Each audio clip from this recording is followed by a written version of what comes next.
Yes, from your eating disorder, you're probably a creature of habit. You probably train for the exact same amount of time every single day, and you probably do the same type of training per day for the same length of training. So say it's a ritual, so your life probably revolves around ritual. Happy Thursday! So let's get into something fun like exercise addiction. I think is one of my most frequently asked questions on my channel. Have I ever experienced exercise addiction? What do I think about exercise in recovery? Everyone asks me, do I do exercise in my recovery? So I'm gonna get right into that now. So, back in the day, way back when. Basically, I can say that I've probably suffered from an obsessive need to exercise way before I ever started restricting my calories. It just became some sort of, I think, coping mechanism.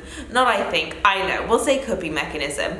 And I would jog and train every single day, twice a day. Jogging was my thing. I was a runner. Whenever I'd meet people, I'd tell them, I'm a runner. It became the most defining part of who I was as a person.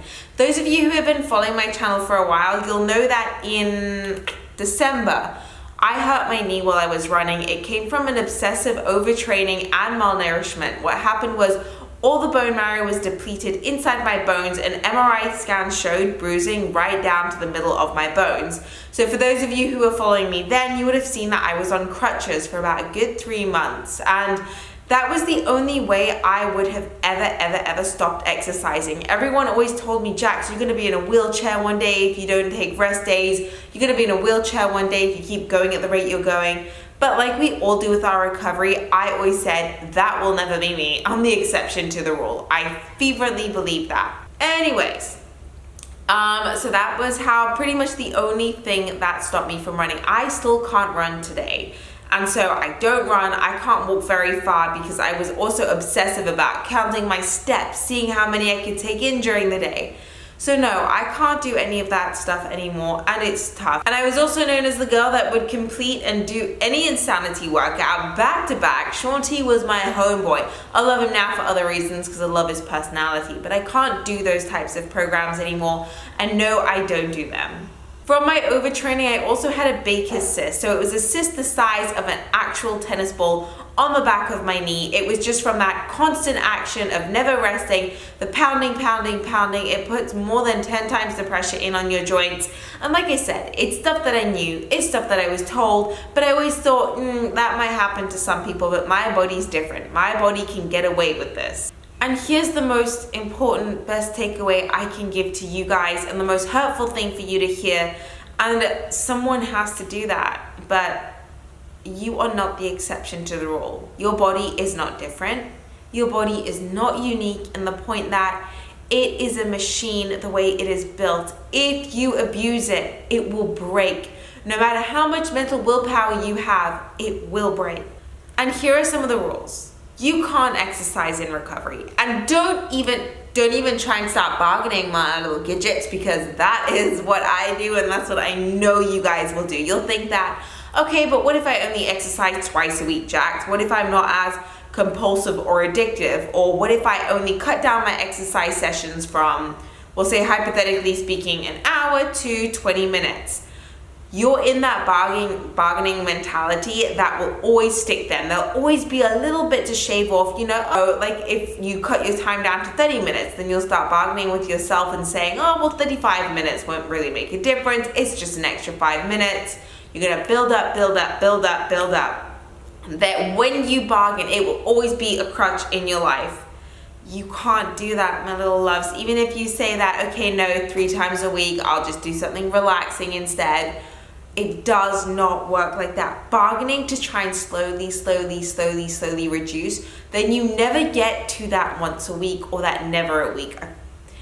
It's the best thing and the best piece of advice, if you can take anything from my channel, it's that. Now, I found it easier to do fear food challenges. I found it easier to add scary foods into my diet. I found it easier to go to nutritionists, to go to dietitians, to work with doctors, to say, how many calories must I add? But just so that I can keep my exercise. I was like, I don't care what you tell me to do. I'll do whatever you say. Just what do I have to do to keep my exercise? That has been the most challenging part of my recovery. Exercise, no matter how soft or gentle or whatever you want to call it, still impacts your cortisol, which stops your period. So you will never get your period back, even if you're like, well, I only go to a light water aerobics class, or no, I only go for power walking. No, does not work. And it's not just because your cortisol while you're training and for the muscle damage that happens, because you get little muscle tears when you drain, there's a high impact on your joints, but it's also what happens after you train or before you train. It's the stress when you wake up thinking, okay, I've got to train today, and let me guess, from your eating disorder, you're probably a creature of habit, you probably train for the exact same amount of time every single day, and you probably do the same type of training per day for the same length of training. So say it's a ritual, so your life probably revolves around rituals, whether it's food rituals, measuring your portions out, whether it's training at this time, doing this type of training on this day, for this amount of time. It's all breaking that habit of rituals, and the only way to do it is to quit cold turkey. And that is the one thing we don't want to hear, one thing we don't want to do. And if you're clicking off this video, no, please stay, please, no, don't click. Sorry, I get very sarcastic. So any part of some sort of OCD personality trait, obsessive personality traits, any type of addictive personality traits, you can't do that moderation or a little bit here, a little bit there, because it's already an addiction in your life, so you need to cut it. I can't say that enough. And remember, exercise is a form of purging, whether it's from calories, whether it's, okay, I'll exercise today so that I don't want to flash your boobies. I'll exercise a little bit today so that I can have more calories later on. It's just this form of purging in your life. Not just that, it's a form of coping with your emotions. So you feel extra stressed, you'll wonder why you feel so much more relieved at the end of the day after you've done your exercise session. And like our eating disorder, like exercise, if you always rely on that as a way to vent and control your emotions, you never actually face the root cause of the issue. You don't face the things that you've buried deep down, the reasons why you do have your eating disorder, and I promise you, those things are buried deep down below, okay? You've got to have some sort of person Freudian that out of you. I'm gonna say that is detailed therapy. Maybe you know why, maybe you don't. That obsessive need for control, where it came from, where did that start in your life? And honestly, that obsessive need for control is how you cope with emotions, and it's just, you can't exercise as a way to, that adrenaline, those endorphin rushes are what your body relies on now to cope with it. So you will be extra emotional, moody, bitchy, irritated, short-tempered when you stop, but it's just while you learn to retrain your body just to goose for a bun. Namaste, bitches. The only form of exercise that I do advocate and I do condone, you're like, Jax, is it yoga? Yes, it's yoga, but not, I know what you like, not like power yoga, Ashtanga yoga, some sort of Bikram hot heated yoga.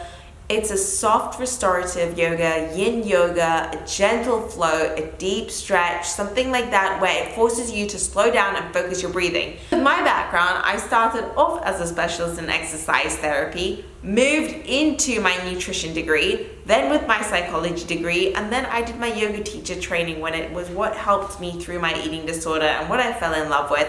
And it's truly the way that you learn how to slow your breath down, how you learn to just control that absolute crazy monkey mind, that madness that goes on in your mind during the day, and you just learn the breathing techniques to lower your cortisol, to activate your parasympathetic nervous system, breathing slower. So anything that advocates mindfulness, slow breath, I say go, have at it and enjoy that. That's what's worked with me. I'm not prescribing anyone anything. I'm not like Dr. Jax where you're gonna take a note. I don't do it like that, full disclaimer. What works for me might not work for you. Maybe it is too addictive or triggering for you being in a room with other people.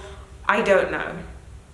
You want to know what one of the most difficult things about giving it up is? And it's the world around us. It is the complete external influences, because every single fitness magazine, I'm sure pretty much every single friend of yours, every single coffee friend, every single girl you run into at the coffee store, you'll hear them speaking about, the latest diet they're trying, the latest fitness trend they're on, the latest fun fitness class they came from. It absolutely crushes me. But when I say crushes me, it just tears me up. The fact that my mom and sister go to the F45 training, they love it. They have that ability to moderate. They don't have the problems that I have. I mean, physically, my body couldn't go through one of those classes anyway, but you hear people excited talking about fitness classes. You hear every magazine telling you why it's important to exercise and what happens if you don't exercise. That does not apply to you in recovery right now. You are not applicable to what that magazine says. You cannot follow the diet advice in that magazine. You cannot follow the lifestyle advice, how to wake up early to exercise in the morning. Burn that, okay? I want you to put paraffin wax on it and burn it. Don't actually do that and say Jack said that. Disclaimer, that was a joke. I'm very sarcastic. So it's difficult if you overhear people getting excited about this fun class, how much of a sweat they built up in this class, and then you are feeling like someone on the sidelines with some serious case of FOMO that we don't even need to get into right now, okay? But we'll just say that FOMO is real. FOMO is painful. And so you're not the only one in that boat. We're all struggling together with that. But we do deserve to get to that stage where you wake up and you don't feel that anxiety on your chest of, shit, what time am I gonna exercise? How am I gonna fit my exercise in if I go on holiday, vacation? So just to bring it back to this, if this video was helpful, if this was something that you needed to hear, don't forget to hit the thumbs up button and hit the subscribe button down below if you want someone there with you on your journey to my next video. I filmed the what I eat in a day, full day of eating after a challenge day. So after my last video, which was eating your fear foods, I just didn't have time to edit it because we're going away for the day tomorrow. It's like a long half-term break here. So we're just gonna go somewhere and fun, and I just wanted to get this out and not focus on editing. And I feel like this is something I needed to hear when I was at my lowest, and I'm pretty sure one of you needs to hear that too. So I hope you have a beautiful weekend, and I'm gonna see you in my next video. Mwah.